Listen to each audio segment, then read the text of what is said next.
Hello and welcome to Ginger Prime. My name is Brian, and if you're a returning subscriber, welcome back, Soul Nation. Thanks for coming and checking out this WoW controller guide. I do want to say thanks to Chili and Zoila for pointing me to the updated ConsolePort, and that's the add-on we're actually using for this controller guide for World of Warcraft, which has been updated with Shadowlands to support it without any need for any kind of add-on. But what ConsolePort does now, and what it didn't do, is it now uses that native SDK, so you don't need an additional program running in the background to be able to use your controller and with the user interface that you see here on the screen that I'm using right now. What this does is it gives you the ability to interact with quests. It gives you the ability to customize everything and anything that you want. And you can see here I am actually navigating and interacting with an NPC without the need to take my hands off the controller and right click. And what that actually does is you can kind of see a blue cursor here in the middle of the screen, which allows me to, if I hover over an object, pressing the right stick down is going to act as that interaction. So it is incredibly easy, very useful, especially when looting and playing, just to kind of get in the flow. But you can see here lots of different skills, and while this isn't going to be class specific, note that I'm really thinking about bringing class specific controller guides to World of Warcraft using this setup and layout. Personally, from my history, I really love playing with the controller, and it's my intention with this guide to help give you the insight that you need so you can start configuring it for yourself, and then I'll try to follow it up with more class specific stuff in the future. So if you like this kind of content, be sure to hit that subscribe button, join the Soul Nation, just like I think almost 8% of you guys have currently. So we're getting up there. More people are hitting that subscribe button when I recommend it. I still feel awkward about saying it, but let's go ahead and dive into the majority of the guide. Overall, you can see here left stick moves character, right stick moves camera. Very easy and straightforward, very comfortable. Pressing back and forward has that legacy type from Final Fantasy XIV's controller scheme. Now, what's great about this is that I have right trigger, left trigger, and holding right trigger and left trigger together gives me a wide range of different bars. By default, you're going to have a couple of skills set to it, but it's nice and easy. You can actually just kind of click and drag and move skills around each other. You can also see here when I'm dragging a skill, you actually have LT and RT, LT and RT. So you can actually reassign skills into their their bar. So if I hold down like left trigger, I can easily hold this, let go, swap it for this, and put it right back here. So I have a lot of flexibility when it comes to assigning these skills. And in this case, I'm gonna go ahead and move it back to right here. I'll move him here and then move and switch those out. So you can easily drag and drop skills for your character. The nice thing about it is that I use an Elite Series 2, and that's actually what I use for Final Fantasy XIV. I have modified this to tab to different friendly NPCs by just hitting left bumper and right bumper. So you can see here, that's actually what these skills are telling me what they are. They're just targeting abilities. You can set that to actually different abilities as well. So you're not limited to using just that. And when I hold down left trigger, right bumper and left bumper turn into enemy targeting options. So that's how I can easily target and switch between different enemies. But you can also use that cursor. I just find it a little bit easier to set that to a different bar. And let me go and show you how all this is configured, as well as the many settings that the ConsolePort offers to you. So you can really customize this to your heart's content. So first and foremost, hitting start, going into the controls section, you can see here within this menu, I have a ton of abilities, from social to the game itself to the character menu. And this has all been configured to have that UI overlay for the system itself. But if we jump into controls, you'll actually see here, I'm going to go ahead and use my mouse to make it a little bit easier and quicker to navigate around. You have your various bindings. This means if you look at up, right, down, and left, when you click on this section, you'll see here right trigger plus you have your default down, you have left trigger down, you have right trigger down, and you have left trigger, right trigger down.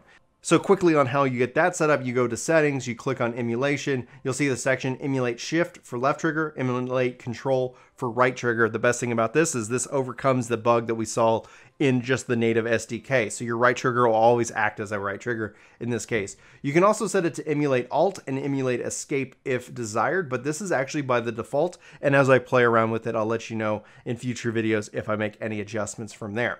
Anyway, back to bindings. So you can go and set any different options. So if I find we'll just pick on A, for example. A by default with nothing selected is jump. Now, A plus left trigger is going to use corruption Right trigger plus A is going to be my extra action button, and then left trigger, right trigger, my utility ring, which is special. If I click on this, I'm going to be brought into a new menu that's going to give me a ton of options. I can select different action bar options. I can select special actions, macros, add-ons. I can even set up bartender commands, movement keys, targeting markers, and so much more. So you have a huge variety of different options that you can kind of pick from and go from there. So what it has you do, let me just go ahead and bind something for you guys real quick. We'll pick on left trigger, right trigger, right. I can click over here to say spellbook and abilities. And if I pick on like spellbook, it's going to give me all of my abilities that I can play around with. Let's say I wanted to do health funnel. I can click on that, and it's going to then bind it as long as I then press the keys again to confirm it. I'm going to cancel that change and go from there. So in the binding section, you have it's so easy to use. Like, I think that's the best way to kind of put it. All right, so here I am. Let's go ahead and pick it on a target that I can fight. Seeing that I set my left trigger and right bumper to target between different enemies, I can go and do this. I'm going to go ahead and pull them with these abilities, and I'm going to start my attack process and rotation. You can see also my pet hotbar that is working and doing what I wanted to do because I have got my guy on auto target. Now, if I let go of this trigger, I have my additional spells. I can cast all of them, do my life drain. You can see the life drain working in this case. Do any kind of debuffs that I need. Continue my assault and my targeting until the enemies have been destroyed in this case. Obviously, I don't want to have to take my hand off of it, so I can just right click as a right stick click, and all of a sudden I've now auto-looted all the different targets, and it's just that simple. Now, as far as goes, I'm probably doing a very poor rotation for Warlocks, so please have mercy on me, fellow Warlocks out there. I'm still learning and playing the job as best as I can, and I'm only at this current mode level 53. So as I continue to take it up all the way to cap, I'm sure a lot of these are going to change in their location and layout. So just kind of keep that in mind. All right, so let's jump into a couple of more settings here and kind of talk about the layout. We'll focus here on the interface. You can manage your crosshair, your interaction, your interface cursor, mouse, radial menus, raid cursor, unit hotkey, different accessibility options, and more advanced options like allow binding on overlap, which is setting the same skill to multiple different commands. You can also allow radial bindings and show all action bars. You can play around with your accessibility, like automatically bind extra items, automatically sell junk, show ability briefings, and more. Now, if we jump into our settings, we talked about emulation, how basically it starts here with emulate shift and control alt, but you also have more options with your controls saying face movement direction, face movement threshold, different yawn speed and pitch speeds. Like, this is insane when it comes to the level of details. You can lock your action bars, you can hide them in combat, you can fade out of them in combat. And I'm not going to go over every little setting in this. I would recommend you go play around with it. As I learn more of the system and as it relates to the class itself, though, that's going to be a time where, as I make adjustments and play around with this, just note that that's going to be coming into play in future videos. So if you're very curious as to what you can and cannot do. Now, if you have any questions here, let me know in the comments below, because there is a ton to unpack, but I can tell you hands down, this is definitely a working system. Now, finally, if you don't know about how to install add-ons in WoW, let me just alt tab into what I'm using is WoW Up. You're again going to be looking for ConsolePort to install. You no longer need to run a background application because this uses the native SDK that was brought in with Shadowlands, and hopefully we'll see even more support brought into the game in and of itself. I'm using WoW Up because this is a recommendation from my friends who are saying, hey, here, this is a really lightweight way to go ahead and install different add-ons and manage those for World of Warcraft. I'm definitely a WoW noob when it comes to this, as coming from Final Fantasy XIV and having all that native in the system.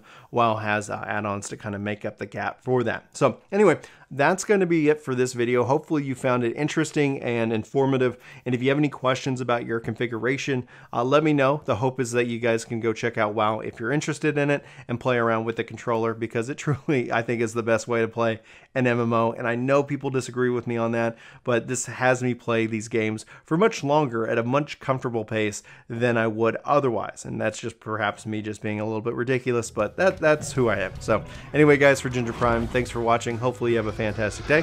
Hope to see you in my next video, but until then, take care.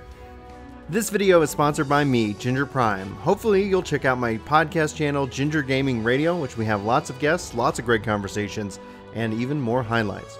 Links are in the description below. Let me know what you think. Thanks.